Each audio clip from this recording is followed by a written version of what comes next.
నమస్కారం, ఎల్జే న్యూస్కి స్వాగతం. హెడ్లైన్ చూద్దాం. తెలుగు రాష్ట్రాల్లో నామినేషన్లకు 2 రోజులే సమయం. నేటితో ముగియనున్న జగన్ మేమంతా సిద్ధం బస్సు యాత్ర. వరంగల్లో సీఎం రేవంత్ రెడ్డి బహిరంగ సభ. నేటి నుంచి తెలంగాణలో మాజీ సీఎం కేసీఆర్ బస్సు యాత్ర. ఐపీఎల్లో 6 వికెట్ల తేడాతో చెన్నైపై లక్నో విజయం. తెలుగు రాష్ట్రాల్లో నామినేషన్లకు మరో 2 రోజులే సమయం మిగిలి ఉంది. నామినేషన్ల ప్రక్రియ ముగింపు దశకు చేరుకుంది. దీంతో ఇవాళ రేపు భారీగా నామినేషన్ దాఖలయ్యే అవకాశం ఉంది. ఈ నెల 25వ తేదీతో నామినేషన్ల స్వీకరణ పూర్తవుతుంది. ఇప్పటికే పలువురు నామినేషన్లు దాఖలు చేశారు. మరికొందరు ఇవాళ రేపు తమ నామినేషన్లను దాఖలు చేయనున్నారు. వైనాట్ 175 టార్గెట్గా ఏపీ ముఖ్యమంత్రి వైఎస్ జగన్మోహన్ రెడ్డి చేపట్టిన బస్సు యాత్ర నేటితో ముగియనుంది. సాయంత్రం అక్కవరం సభ తర్వాత తాడేపల్లికి చేరుకోనున్నారు సీఎం జగన్. రేపు పులివెందులలో నామినేషన్ వేస్తారు. సిద్ధం మేమంతా సిద్ధం తరహాలోని మరో విడత ప్రచారానికి కూడా వైసీపీ నేతలు ప్రణాళిక సిద్ధం చేశారు. ముఖ్యమంత్రి వైఎస్ జగన్ మేమంతా సిద్ధం బస్సు యాత్ర ఇవాటితో ముగియనుంది. నేడు శ్రీకాకుళం జిల్లాలోకి జగన్ బస్సు యాత్ర ప్రవేశించనుంది. ఈ రోజుకు జగన్ బస్సు యాత్ర 22వ రోజు చేరుకుంది. రోడ్ షో ద్వారా Etcherla bypass, Srikakulam bypass, Narasannapeta bypass, Kotabommali, Kannevalasa మీదుగా పరశురాంపురం జంక్షన్ వద్దకు చేరుకుంటారు. దోపిడీ చేస్తే బందిపోట్లు అంటాం. మరి ఎన్నికలప్పుడు తీయటి మాటలు చెప్పి ఎన్నికల మేనిఫెస్టో అని చెప్పి ఆ తర్వాత ఎన్నికలు అయిపోయిన తర్వాత ప్రజలను మోసం చేస్తే అలాంటి మోసగాళ్లను ఏమంటాం? 420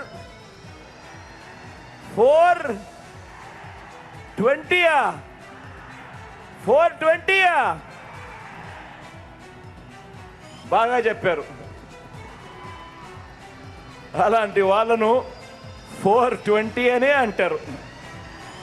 చంద్రముఖి బృందం అని కూడా అంటాము. అందామా?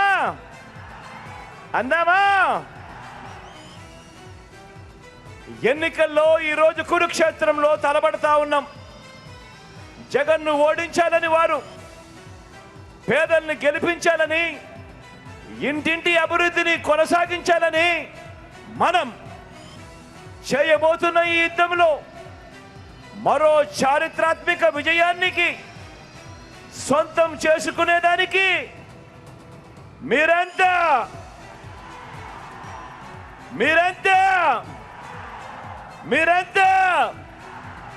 సిద్ధమేనా? నేడు తెలంగాణ సీఎం రేవంత్ రెడ్డి సికింద్రాబాద్, వరంగల్లో పర్యటించనున్నారు. సికింద్రాబాద్ ఎంపీ అభ్యర్థిగా దానం నామినేషన్ వేయనున్నారు. ఈ సందర్భంగా దానం నాగేందర్ నామినేషన్ ర్యాలీలో సీఎం రేవంత్ పాల్గొనున్నారు. అనంతరం సాయంత్రం వరంగల్లో జరిగే బహిరంగ సభకు సీఎం రేవంత్ రెడ్డి హాజరు కానున్నారు. అయితే ఇవాళ హన్మకొండ జిల్లాలో సీఎం రేవంత్ పర్యటించనున్నారు. కాగా మడికొండలో కాంగ్రెస్ నిర్వహిస్తున్న ప్రజాగర్జన సభలో రేవంత్ రెడ్డి పాల్గొనున్నారు. Wardhannapet MLA KR Nagaraju, station Ghanpur MLA Kadiyam Srihari, Parakala MLA Revuri Prakash Reddy సభా ప్రాంగణాన్ని పరిశీలించారు. Warangal police commissioner Ambar Kishore Jha, central zone DCP MA భారీతో కలిసి హెలిపాడ్ సెంటర్ పార్కింగ్ స్థలాలను పరిశీలించారు. బీఆర్ఎస్ అధినేత మాజీ సీఎం కేసీఆర్ రాష్ట్ర వ్యాప్తంగా బస్సు యాత్ర నిర్వహించనున్నారు. ఈ బస్సు యాత్ర మే 10వ తేదీ వరకు కొనసాగనుంది. సుమారు 17 రోజుల పాటు సాగే ఈ యాత్రకు ఎన్నికల సంఘం అనుమతి ఇవ్వడంతో పార్టీ అవసరమైన ఏర్పాట్లు చేస్తోంది. నేడు ఉమ్మడి నల్గొండ జిల్లాలో కేసీఆర్ బస్సు యాత్ర, మిర్యాలగూడ నుంచి సూర్యాపేట వరకు కేసీఆర్ బస్సు యాత్ర కొనసాగనుంది. బీఆర్ఎస్ విడుదల చేసిన టూర్ షెడ్యూల్ ప్రకారం సూర్యాపేట, వరంగల్, కరీంనగర్, మహబూబ్ నగర్, ఖమ్మం, నిజామాబాద్ జిల్లా కేంద్రాలతో పాటు రామగుండం, కొత్తగూడెం, వేణవంక ప్రాంతాల్లో కేసీఆర్ బస చేస్తారు. కేసీఆర్ పాల్గొనే ఒక రోడ్ షోకి మరో రోడ్ షోకి మధ్య దాదాపు 10 నుంచి 12 గంటల సమయం ఉంది.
అది కాదు మీరు అడ్డుందంటే మీరే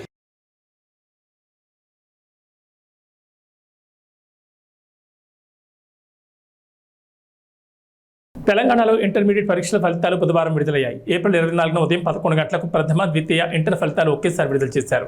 ఈ ఫలితాలను నాంపల్లిలోని ఇంటర్ బోర్డు కార్యాలయంలో విద్యాశాఖ ముఖ్య కార్యదర్శి బుర్రా వెంకటేశం, బోర్డు కార్యదర్శి శృతి ఓజా విడుదల చేస్తారు. ఫిబ్రవరి 28 నుంచి మార్చి 19 వరకు జరిగిన ఇంటర్ పరీక్షలను రాష్ట్ర వ్యాప్తంగా 9,80,978 మంది విద్యార్థులు రాశారు.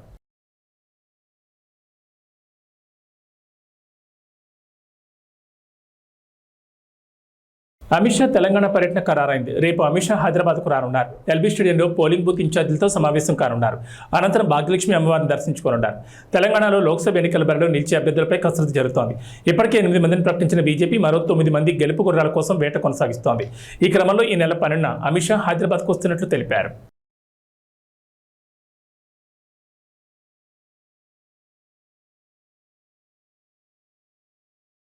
లోక్సభ ఎన్నికల్లో భాగంగా 3వ దశలో పోలింగ్ జరగనున్న 95 స్థానాల్లో 1,351 మంది పోటీ పడుతున్నట్లు కేంద్ర ఎన్నికల సంఘం ఓ ప్రకటనలో తెలిపింది. 12 రాష్ట్రాలు, కేంద్రపాలిత ప్రాంతాల పరిధిలోని ఈ 95 స్థానాల్లో మే 7వ తేదీన పోలింగ్ జరగనుంది. 1,351 మందిలో మధ్యప్రదేశ్లోని బైతూల్ స్థానం నుంచి అదృష్టాన్ని పరీక్షించుకుంటున్న 8 మంది అభ్యర్థులు ఉన్నారు. వాస్తవానికి ఈ స్థానానికి 2వ దశలోనే పోలింగ్ జరగాల్సి ఉంది. అయితే బీఎస్పీ అభ్యర్థి మరణంతో కేంద్ర ఎన్నికల సంఘం ఆ స్థానంలో పోలింగ్ను 3వ దశకు మార్చింది. 3వ దశకు సంబంధించి 95 స్థానాలకు మొత్తం 2,963 నామినేషన్లు వచ్చాయని, వాటిలో 1,563 నామినేషన్లను ఆమోదించినట్లు ఈసీ తెలిపింది. ఈ నెల 22వ తేదీతోనే నామినేషన్ల ఉపసంహరణకు గడువు ముగిసినట్లు వెల్లడించింది.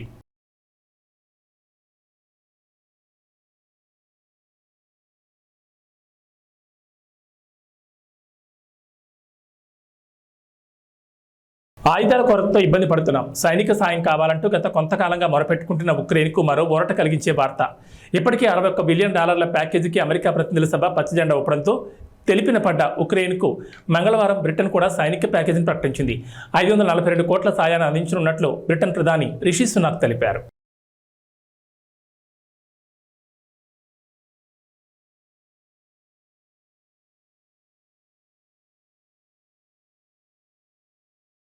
శ్రీకాకుళం జిల్లా పాతపట్నంలో ప్రజాకాలం సభ నిర్వహించిన చంద్రబాబు ఎన్నికల్లో ఎన్డీఏ కూటమి ఉత్తరాంధ్రలో క్లీన్ స్వీప్ చేస్తుందని ధీమా వ్యక్తం చేశారు. తాము అధికారంలోకి వచ్చాక రైతులను అన్ని విధాలా ఆదుకుంటామన్నారు. గిట్టుబాటు ధర, పంటల బీమా అమలు, రాయితీపై వ్యవసాయ యంత్రాలు, పరికరాలు అందిస్తామని చెప్పారు. వ్యవసాయంలో ఆధునిక సాగు విధానాలు తెచ్చి ఖర్చులు తగ్గిస్తామని భరోసా ఇచ్చారు. దేశంలో ఎక్కడ చూసినా శ్రీకాకుళం జిల్లా కార్మికులు ఉంటారన్న చంద్రబాబు తాము అధికారంలోకి వచ్చాక స్థానికంగానే ఉపాధి అవకాశాలు కల్పిస్తామన్నారు. ఇంటి పనులు నియంత్రిస్తామని హామీ ఇచ్చారు. కూటమి గెలుపు కోసం పనిచేయాలని యువతను కోరారు. ఉద్యోగుల పెండింగ్ బకాయిలు చెల్లిస్తామని చంద్రబాబు పింఛన్ల విషయంలో శవరాజకీయాలు చేయొద్దని ప్రభుత్వానికి సూచించారు. పాతపట్నంలోని గిరిజనుల కోసం ఐటీడీఏ, మహిళా డిగ్రీ, పాలిటెక్నిక్ కళాశాల ఏర్పాటు చేస్తామని హామీ ఇచ్చారు. ఈరోజు నేను ప్రజాగళం కోసం పాతపట్నం వస్తే పాతపట్నం కొత్త చరిత్ర రాయడానికి సిద్ధంగా ఉంది. అవునా కాదా తమ్ముళ్ళు అని మిమ్మల్ని అడుగుతున్నా. ఎటు చూసినా జనమే జనం. వెనకానైతే ఎటు చూసినా జనమే కనపడొస్తున్నారు. నేను చాలాసార్లు ఈ నియోజకవర్గానికి వచ్చాను, కానీ ఇంత ఉత్సాహం నా జీవితంలో ఎప్పుడూ చూడలేదు. ఇది చూసిన తర్వాత నాకు అనిపిస్తుంది, రేపు జరిగే ఎన్నికల్లో ఉత్తరాంధ్ర క్లీన్ స్వీప్ చేయబోతున్నామని చెప్పి నేను మీకు విజ్ఞప్తి చేస్తున్నా. ఇక్కడికి వచ్చినప్పుడు ఒక పక్క రామ్మోహన్ నాయుడు మీ అభిమాన నాయకుడు ఎంపీగా గెలిపించడానికి సిద్ధంగా ఉండమని, మూడోసారి ముచ్చటగా ఎంపీగా గెలిపించమని కోరుతున్నాను. ఒక ఫైర్ బ్రాండ్. ఒకసారి చూస్తే ఉత్తరాంధ్ర ముద్దు బిడ్డ ఎర్రమనాయుడు గారి కొడుకు తండ్రికి తగ్గ తనయుడు అని చెప్పి మరొకసారి మీ అందరికి విజ్ఞప్తి చేస్తున్నా. ఇంకో పక్క ఒక యువకుడు గోవిందరావు గారు, సామాన్య వ్యక్తి, ఈరోజు ఇక్కడ ఎంపీగా ఎమ్మెల్యేగా ఇచ్చామంటే ఒక సాధారణమైన వ్యక్తికి ఎమ్మెల్యే ఇచ్చి గెలిపించే పార్టీ తెలుగుదేశం పార్టీ అని చెప్పి నేను మీకు తెలియజేస్తున్నా. 10 సీట్లలో గెలిపిస్తే మరోసారి ఢిల్లీని ఆటాడించే రోజు వస్తుందని బీఆర్ఎస్ కార్యనిర్వాహక అధ్యక్షుడు కేటీఆర్ వ్యాఖ్యానించారు. కేసీఆర్ నిజాయితీకి కాంగ్రెస్ మోసం, బీజేపీ ద్రోహానికి మధ్య ఎన్నికలు జరుగుతున్నాయని పేర్కొన్నారు. బీఆర్ఎస్ అభ్యర్థులు కాసాని జ్ఞానేశ్వర్, ఆర్ఎస్ ప్రవీణ్ కుమార్కు మద్దతుగా ప్రచారాలు నిర్వహించిన కేటీఆర్ కేంద్ర రాష్ట్ర ప్రభుత్వాలపై తీవ్ర విమర్శలు గుప్పించారు. సార్వత్రిక ఎన్నికల్లో సత్తా చాటి రాష్ట్రంలో పట్టు నిలుపుకునేందుకు భారత రాష్ట్ర సమితి కసరత్తు ముమ్మరం చేసింది. గులాబీ దళపతి కేసీఆర్ బస్సు యాత్రలు చేపట్టనుండగా లోక్సభ అభ్యర్థులకు మద్దతుగా కేటీఆర్ ప్రచార జోరు పెంచారు.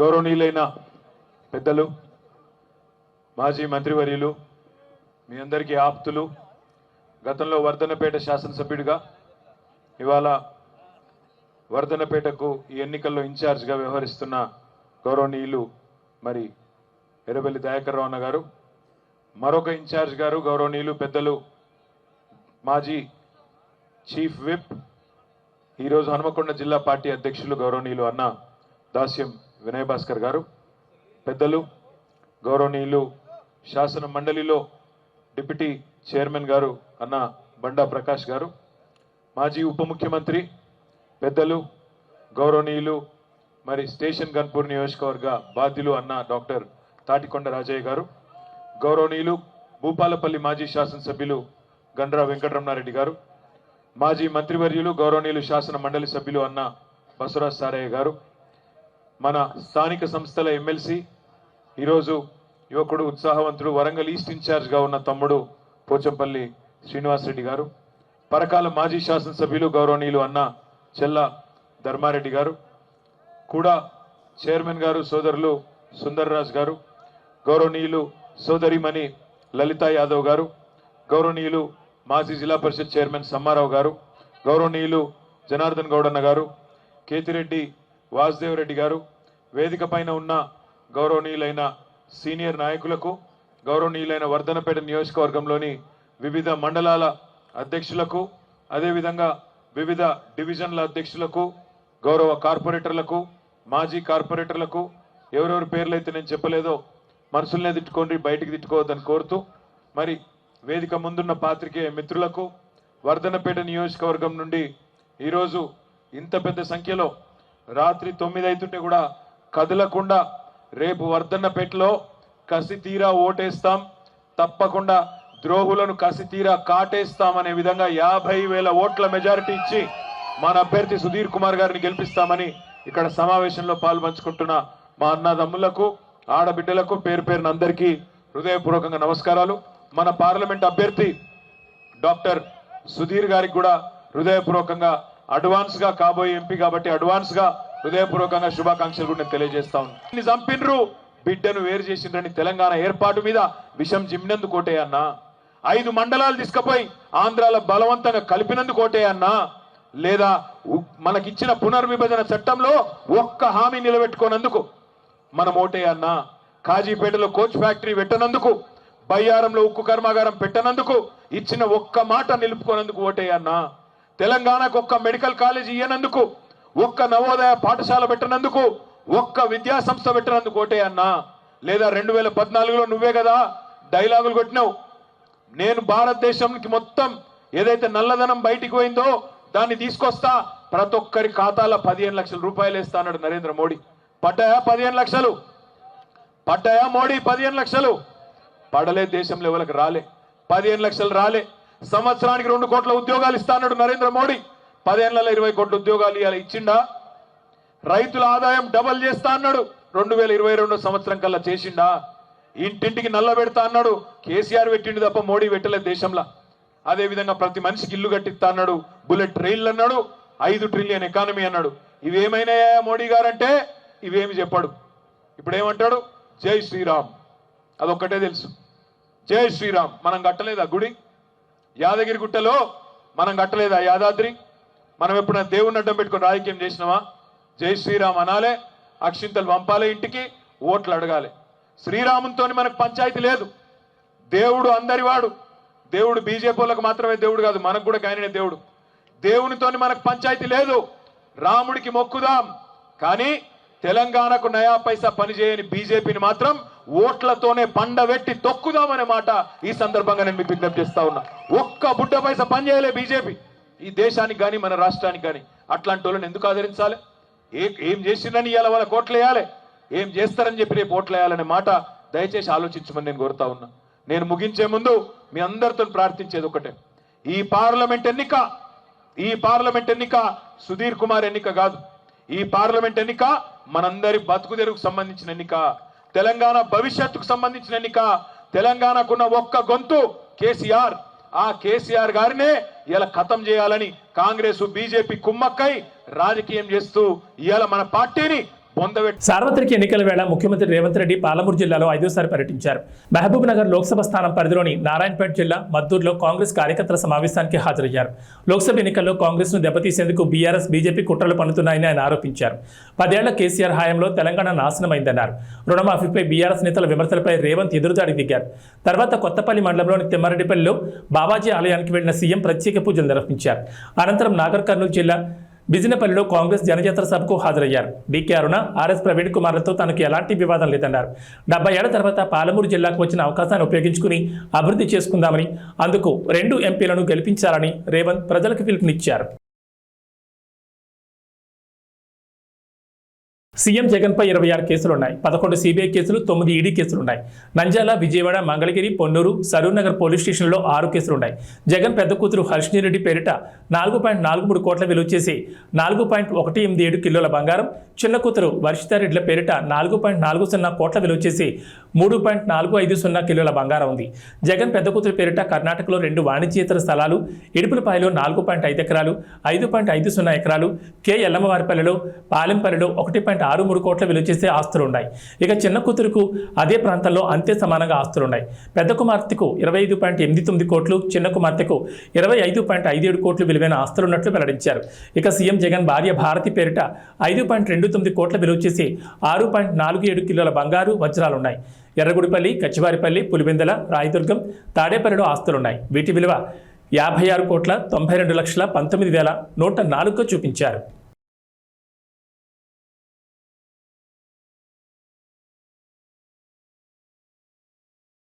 హీరో బాలకృష్ణ చిన్న కూతురు తేజస్విని అల్లుడు విశాఖ టీడీపీ ఎంపీ అభ్యర్థి భారత్ పేరిట 393.41 కోట్ల ఆస్తులున్నాయి. భారత్ పేరిట 16.89 కోట్ల చరాస్తులు, 183.95 కోట్ల స్థిరాస్తులు, తేజస్విని పేరుతో 48.36 కోట్ల చరాస్తులు, 44.20 కోట్ల స్థిరాస్తులు ఉన్నాయి. భారత్కి 7 కేజీల గోల్డ్, 51 కేజీల సిల్వర్, తేజస్వినికి 5.3 కేజీల బంగారం, 52.50 కేజీల వెండి ఉంది. ఇక చంద్రబాబు తరపున ఆయన భార్య భువనేశ్వరి కుప్పం నియోజకవర్గంలో నామినేషన్ దాఖలు చేశారు. ఈ సమయంలో ఆమె తమ ఆస్తులను ప్రకటించారు. ఇద్దరికీ కలిపి 931 కోట్ల ఆస్తులున్నట్లు తెలిపారు. 2019 ఎన్నికల నాటి ఆస్తులతో పోలిస్తే 39% పెరిగినట్లు తెలుస్తోంది. 3 కోట్ల విలువైన బంగారం, డైమండ్స్, వెండి ఆభరణాలు ఉన్నట్లు తెలిపారు. అలాగే చంద్రబాబుపై 24 కేసులు ఉన్నట్లు పేర్కొన్నారు. హిందూపురం టీడీపీ ఎమ్మెల్యే అభ్యర్థిగా నందమూరి బాలకృష్ణ నామినేషన్ వేశారు. తన పేరిట 81.63 కోట్ల ఆస్తులున్నాయని ఎన్నికల అఫిడవిట్లో పేర్కొన్నారు. తన భార్య వసుంధర ఆస్తుల విలువ 140.38 కోట్లని, కొడుకు మోక్షజ్ఞ ఆస్తులు 58.63 కోట్లని తెలిపారు. తనకు 9.9 కోట్లు, తన భార్యకు 3.83 కోట్ల అప్పులు ఉన్నాయని వెల్లడించారు.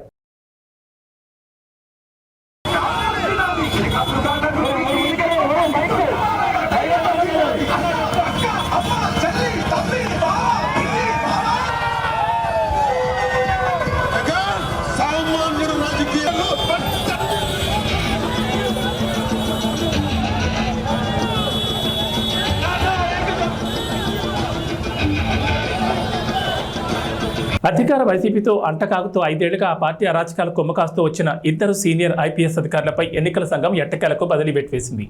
ఆంధ్రప్రదేశ్ నిఘా విభాగాధిపతి పిఎస్ఆర్ ఆంజనేయులు, విజయవాడ సిపి కాంతిరాణా ఎన్నికల షెడ్యూల్ వచ్చాక కూడా వైసీపీకి అనుకూలంగా ఏకపక్షంగా పనిచేస్తున్నారంటూ ప్రతిపక్ష పార్టీలు ఫిర్యాదులు ఇచ్చాయి. వాటిపై సమగ్ర విచారణ జరిపిన ఎన్నికల సంఘం చివరికి వాళ్ళిద్దరిపై చర్యలు తీసుకుంది. తర్వాత స్థానాల్లో ఉన్న అధికారులకు బాధ్యతలు అప్పగించి తక్షణమే విధుల నుంచి రిలీవ్ కావాలని ఆదేశించింది. సార్వత్రిక ఎన్నికలు పూర్తయ్యే వరకు వారికి ఎన్నికల సంబంధిత విధులేవి అప్పగించొద్దని నిర్దేశించింది.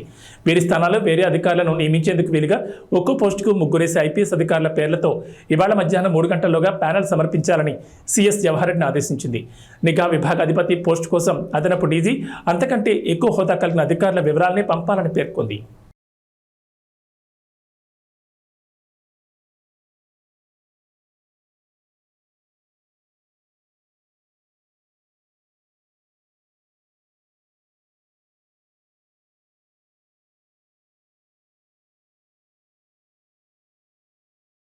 జనసేన అధినేత పవన్ కళ్యాణ్ గత 5 ఏళ్లలో 114 కోట్ల సంపాదించగా పన్నుల రూపంలో 73.92 కోట్లు చెల్లించారు.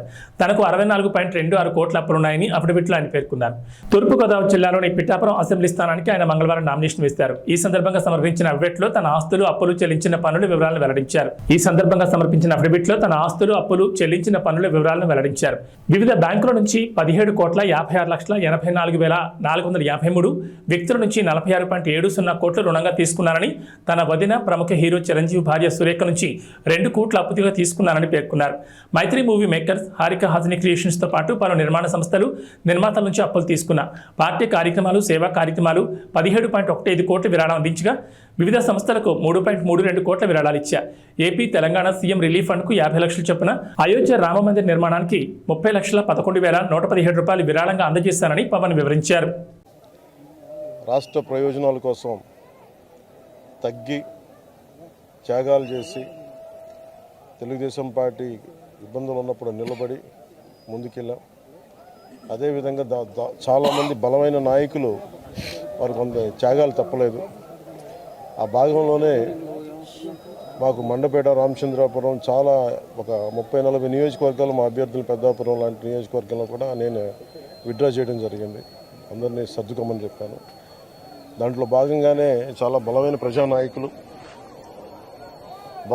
ప్రజల్లో బలమైన అవగాహన ఉన్న ప్రజా సమస్యల మీద అలాంటి వ్యక్తి వర్మ గారు నా కోసం ఆయన సీట్ని త్యాగం చేశారు. మనస్ఫూర్తిగా వారికి ఈ సందర్భంగా వారికి నా ప్రత్యేక కృతజ్ఞతలు, నమస్కారాలు. ఈ త్యాగం రాష్ట్ర ప్రయోజనాలకే కానీ వ్యక్తిగత ప్రయోజనాలు దాటి చేస్తున్నాం అది. సో మనస్ఫూర్తిగా వారికి కూడా భవిష్యత్తులో ఉన్నత స్థానాలని అధిరోహించాలని దానికి నా కృషి ఉంటుందని కూడా తెలియజేసుకుంటా ఉన్నాను. అలాగే జనసేన కాకినాడ పార్లమెంట్ పరిధిలో పిఠాపురం కూడా దాని తంగెళ్ళ ఉదయ్ శ్రీనివాస్ టీ టైం అధ్యక్షులుగా, మన టీ టైం వ్యవస్థాపకుడిగా పేరుంది. దాదాపు 25,000 మంది పైకి ఆయన ఉద్యోగాలు ఇచ్చారు. సో అలాగే దేశం నలుమూలలా ఆయన టీ టైం చూడొచ్చు. కాకినాడ పార్లమెంట్కి వెళ్తే ఖచ్చితంగా అది ఉపాధి అవకాశాలు కానీ, మనకు కావాల్సిన ఓఎన్జీసీ వల్ల జరుగుతున్న కాలుష్యాలు కానీ, ఇవన్నీ చట్టసభ మన పార్లమెంట్లో బలంగా మాట్లాడగలిగేగలం. ఒక్క తెలుగే కాదు, ఆంగ్ల భాషల్లోనూ, హిందీ, తమిళ్లో కూడా నిష్ణాతుడు. అలాంటి వ్యక్తి ఈరోజు నుంచి అభ్యర్థిగా పెడుతున్న కాకినాడ పార్లమెంట్ నియోజకవర్గం నుంచి. ముఖ్యంగా బుర్రా కృష్ణరాజు గారు, భారతీయ జనతా పార్టీ నాయకులు, వారు మనస్ఫూర్తిగా అండగా ఉన్నారు. వారికి ప్రత్యేక కృతజ్ఞతలు తెలియజేసుకుంటాము. మేము ఎన్డీఏ కూటమి తెలుగుదేశం పార్టీ, జనసేన, భారతీయ జనతా పార్టీ అఖండ విజయం సాధించబోతుంది. దానికి తార్కాణ నిదర్శనమే ఈ నామినేషన్ వేసే ప్రక్రియ. అలాగే ఏ మీడియానైతే ఈ ప్రభుత్వం నలిపేసిందో ఆ మీడియాకి మేము అండగా ఉంటాం. మీ కష్టాల్లో మేము పాలు పంచుకుంటాం. మీ కష్టాలకి మేము చేయూతనిస్తాను మనస్ఫూర్తిగా తెలియజేసుకుంటూ సెలవు.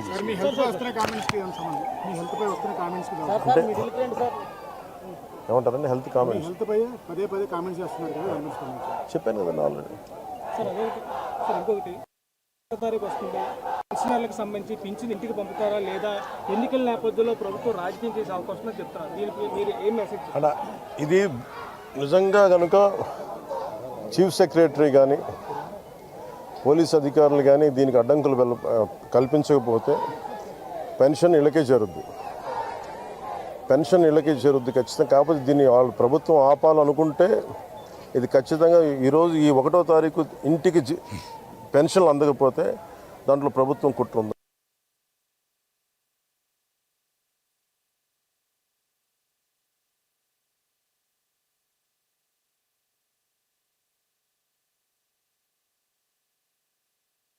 త్రికోణ పోటీ ఉంది ఈసారి.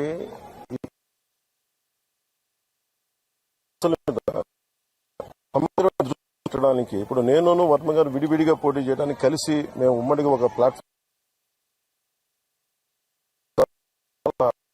సులభం అవుతుంది.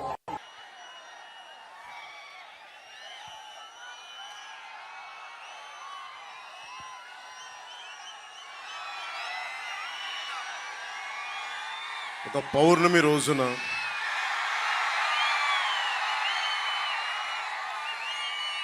ఉప్పాడ, కొత్తపల్లి ఉప్పాడ మండలంలో ఇంత చల్లగా ఉంటుంది వాతావరణం. ఇంత వేడిలో కూడా మీ ప్రేమ ఎంత చల్లగా ఉందంటే వెన్నెలే చెప్తాం. సో మీ ప్రేమామృతానికి, ఈ వెన్నెల రాత్రి మీ ప్రేమామృతానికి నా మీద కురిపిస్తున్నందుకు, మా కూటమి మీద మీ ప్రేమామృతాన్ని కురిపిస్తున్నందుకు మీ అందరికీ నా హృదయపూర్వక నమస్కారాలు, ధన్యవాదాలు.